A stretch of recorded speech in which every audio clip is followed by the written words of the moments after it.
Hey guys, it's Alpaca. Oh boy, we're back at it again with the Danganronpa redesigns. I'm a little scared for this one because I made some big changes, and some of which I mentioned in my last video. Disclaimers: I am not a game developer. I don't have any experience with making games, although I would love to. These ideas are imagined in more of a story-esque kind of deal rather than a game. This is a redesign video, so a lot of things will change, including their designs and stories, so if the characters aren't the same as their canon versions, please remember, it's supposed to be that way. If you want to help me with designing the characters, follow me on Twitch, twitch.tv/likeanalpaca, sir.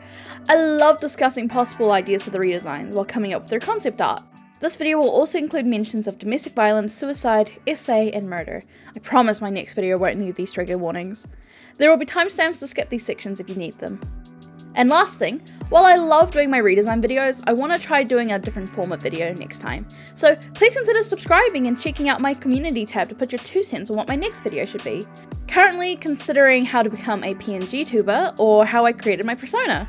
Might as well comment your choice down below. For our first redesign of the video, I have changed this character's ultimate, and you gotta keep watching to understand why. And without further ado, our next redesign will be of Kiyotaka Ishimaru, the ultimate pacifist. You might be questioning, why is Taka a pacifist now? Well, I'm trying to make everyone's talent a more concrete and achievable title. Moral compass seems to be a bit too vague, and I think it was supposed to be a hall monitor, but translations are weird. However, I had some ideas for his new ultimate instead, and though hall monitor was a little funky, here's my idea for his new backstory. Taka grew up in a dysfunctional family. His mother was a stay-at-home, and his father worked long hours at a factory across the road. He grew up incredibly poor as his father was their only source of income, and his mother wasn't able to pick up a job. His father grew angry and took it out on his family whenever he came home.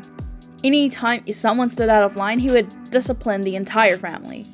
As the oldest of 4, Taka made it his responsibility to protect his siblings any way he could, typically by taking the brunt of his father's wrath, but never once did he ever fight back. Instead, Taka spent his time studying and working out whenever possible, trying to distract himself from his home life.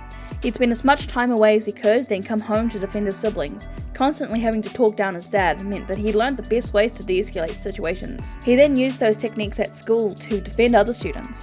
He quickly became the go-to person for bullied students to seek refuge with. He was strong-willed, comforting, and never raised his voice. In his final year of junior high school, he was voted as the student council president, and he took his job seriously. He planned many events and fundraisers to help his fellow students to be able to go on trips, afford stationery, and other expenses so everyone could thrive. Now, you might be wondering why he wasn't considered for the ultimate student council president. Well, first of all, the role was already taken, but the main reason was that wasn't why he was loved and known for. Taka is a pacifist, through and through. Despite taking hit after hit and blow after blow, he never even raised his voice. He simply found a way to de-escalate the situation and found a way to resolve the conflict. The event that solidified his title, however, was when a gang showed up at the side of his school in order to find a group of students. When he heard the commotion in the courtyard, he sprung into action, running towards the commotion. When Taka got into the courtyard, he saw how many people were a part of the chaos, and he worked out a plan to keep everyone as safe as possible.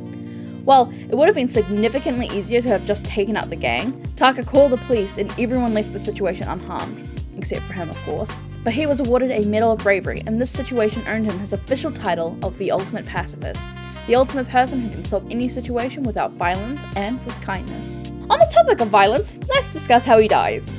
This section is going to mention suicide, so please skip to the timestamp on screen if you would like to skip it. Taka's death is going to be different to his original one. Wanna know why? He's taking Sakura's place. I want Taka to survive a little longer after Mondo's death. I didn't like how he died straight after. However, this is a game all about despair, and I've always loved the Mondo, Chihiro, Taka trio, so when Mondo dies in the second trial, Taka tries to hold on, and Chihiro helps him ground himself whenever the grief hits. The two of them know how it feels to be beaten down, and they learn how to deal with it together. However, when Chihiro is found as the next victim, he breaks. For the rest of the trial, Taka is a shell of himself. His 2 friends were found as a blackened and a victim, back to back. He wanted to protect them so badly, but instead was faced with his failure. He ends up not going to the group's breakfast meetings after the trial, but they always check in on him. After a week of checking in on him, the group knocked on his door and found that it was unlocked. And when they walked in, they found Taka laying in bed, blood covering his forehead, dead. They discovered he passed away via suicide. He could no longer deal with the grief and the situation he was put in. Every death felt like a failure on his part, and he couldn't protect everyone. His first and last act of violence was by ending his life. He wrote a note, but Monokuma moved it as a way to add more drama.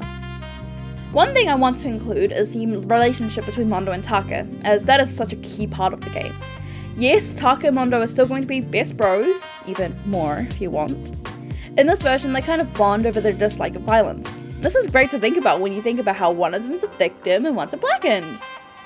Mondo and Taka start butting heads at the beginning of the game because of their different perspectives in life and therefore how they can survive in this situation. Where Mondo is angry and has a more nihilistic way of seeing life, Taka believes that everything will eventually get better and that the best thing to have is hope.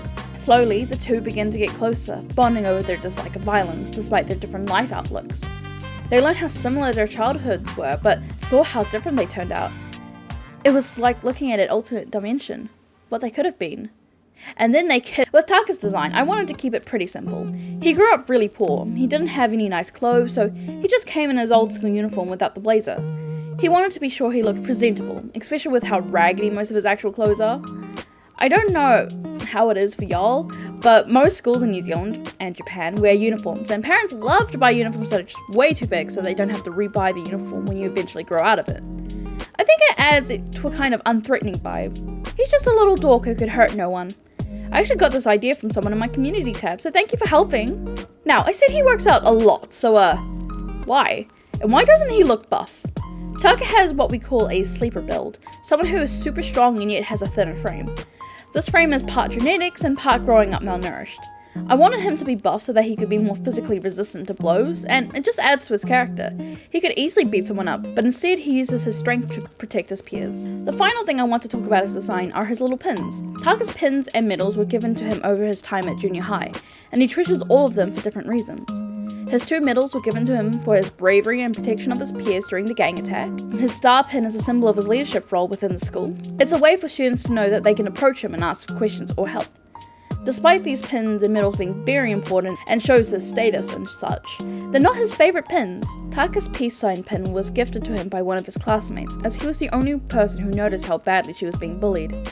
He ensured her safety by walking her home and eating lunch with her when she had no one else. On her final day before she moved schools, she gifted Taka a little peace pin, as a sign of her appreciation. He cherishes it because it reminds him that if he can help one person, he can help anyone. And that's Taka! He changed a lot, but I honestly think these changes are quite wholesome. If you want to share any headcanons or changes you'd make to his character, please let me know in the comments. I always enjoy hearing your ideas, especially since a lot of the time it's stuff I never think of. Next up, we have a character. He's infamous in the community, and boy did I make him a worse person, so let's just begin this mess of a person. Hifumi Yamada, the ultimate fan artist. Hifumi grew up with his grandparents in a small rural town just off of Nagasaki, where he didn't have much access to the internet or TV. Most of his time was spent drawing and chatting with his grandparents in their front yard. He lost his parents when he was 2 and was considered a troubled kid. He never socialized much because of the bullying at school. His peers constantly teased him for his weight, glasses, and just his general appearance. Everything about him was ridiculed and even got physical at times. He just learned to keep his head down and wait for the school year to end.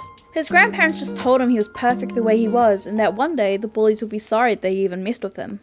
This ended up getting to his head in the wrong ways, however. He never wanted to change because he believed he was actually perfect and that everyone else was jealous. His ego got him into more altercations as he started purposely egging on bullies, believing he would win each time. And every time, his grandparents would just sit him down, tell him it wasn't his fault. This was until he turned 10. For his 10th birthday, Hifumi's grandparents saved up some money to buy a small TV to sit in the living room. This is how Hifumi discovered his most beloved anime and waifu. Usagi-chan saves the world with love and friendship. Usagi-chan was a bunny magical girl who saves the day using the power of love. After watching a singular episode, he became absolutely infatuated with her. All his time was dedicated to drawing and low-key worshipping her. It was getting to unhealthy degrees incredibly quickly. He went from spending every day with his family to being stuck inside watching reruns of the anime while drawing hundreds and hundreds of drawings of just Usagi and him. He began writing self-insert fanfics to fix his unhealthy anime crush urges. He lived vicariously through his art and fanfics, and he wanted to share his love for Usagi-chan to the whole world. So he began walking to the library to sit at the computers there all day and post in forums and chat all about Usagi-chan. He'd then go home, eat dinner, and go to bed to dream of her. He barely saw, let alone spoke to his grandparents once he became obsessed, and they got really worried.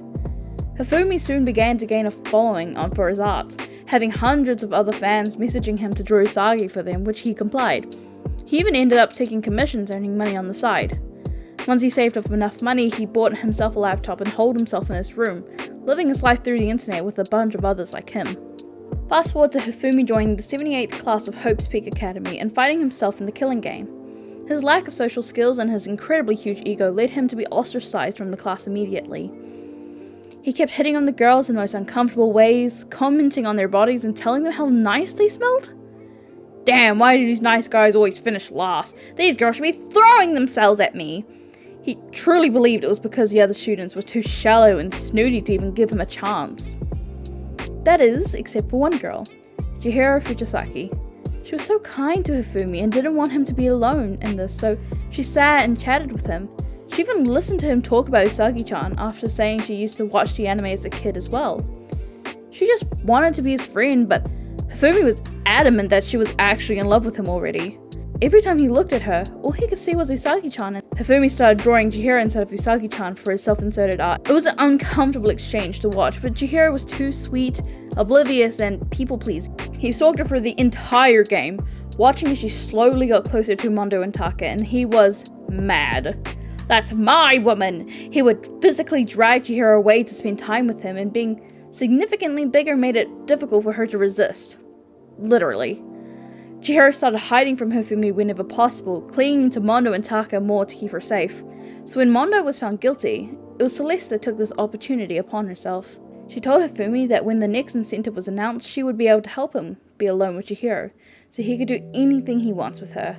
Show her how much she actually likes him, and he was so on board. He just saw a hot girl and instantly folded at her commands. This next section is going to contain mentions of SA and murder. The timestamp to skip this section should be on screen, so please feel free to skip. Your mental health is important. As the morning bell went, and all the students were heading to the cafeteria, Hifumi approached Chihiro and kissed her right outside her door. Chihiro, shocked, asked him why he did that, and he professed how much he loved her and how he knew she wanted him back. Without answering, Chihiro booked it towards the cafeteria to get with the rest of the group for safety, but was blocked by Celestia. Hifumi grabbed her from behind, putting her into a chokehold, slowly dragging her towards his room. With her last bit of consciousness, she kicked him and ran into the changing rooms, disoriented, and was shot by the turret while making her way into the women's bathroom. Hifumi turned to Celeste in shock, and she just smiled, nodded at Hifumi, and walked to the cafeteria. He decided he'd use this moment while she was weakened to his advantage, but before he could do anything, Hagakure ran into the changing rooms, smashed his head into the wall, and pushed him into the women's bathroom door, and the turret killed Hifumi instantly. A pathetic ending for a pathetic person. When I was redesigning Hifumi, I was really struggling, so I asked you guys in the community tab what I should change and keep for his design, and it helped me so much. Thank you everyone who contributed. The main things I kept from his old design were his bigger build and his cartoonish eyes. They add a sort of uncanny to him that his original design portrayed. In my design, I don't know if you can tell, but it's very pink. I wanted his design to show off how obsessed he is with Usagi-chan by having him wear merch from the anime to show off his love for her. He even wore his most expensive and luxurious merch to show off to the ladies. The main thing I wanted for his design was to give big nice guy and neckbeard energy. A real ick of a guy. Parts of his designs are added to give more icks, such as his awkward, full-teeth smile and his stomach hanging out of his clothes. I do want to say this, however. Hifumi's ick fully comes from his personality and his lack of want for growth. While his design paired with his personality is a major red flag, it doesn't necessarily mean you're icky if you look like him. I hope I can get that across. I'm not too good at phrasing things correctly. And that's Hifumi's design! I definitely thought a lot more about his story than his design, so if there's anything you would add or change to him, let me know in the comments because I wouldn't mind revamping him in the future. But with that, we finished the video. Thank you guys so much for watching the video. This took way longer than expected because I was really struggling with their designs. They were probably the hardest to think of for the entire class. Trigger Happy Havoc does have my least favorite roster, so that probably contributed to it. Please let me know your thoughts on their stories and designs, especially since they were such big changes. Do you like them? The next part will be for Celestia and Sakura. I'll be putting out a post in my community tab asking for ideas for the design, so be sure to subscribe and put your 2 cents in. Ooh, look at that sparkle when you press the subscribe button and like button. Whoa! Once again, I would love to thank my coffee members. We have a few more this time. I would love to thank DogTags8000, Precise Space, Shh, and AMK Heart. Thanks, guys! If you would like exclusive behind the scenes content, discounts on my commissions, free art every month, and so much more, be sure to become a member on my Ko-fi. We have memberships starting at $2 and goes up to $15 New Zealand, which is about $1 to $9 USD. For more information about my memberships and commissions, my Ko-fi link is in the description. Thank you all so much again. If you haven't caught the last 2 parts, be sure to check out my Sayaka and Leon redesign and my Chihiro and Mondo redesigns. Be sure to look after yourselves, eat food, drink water, take your meds, so we can be happy and healthy for the next video. See ya!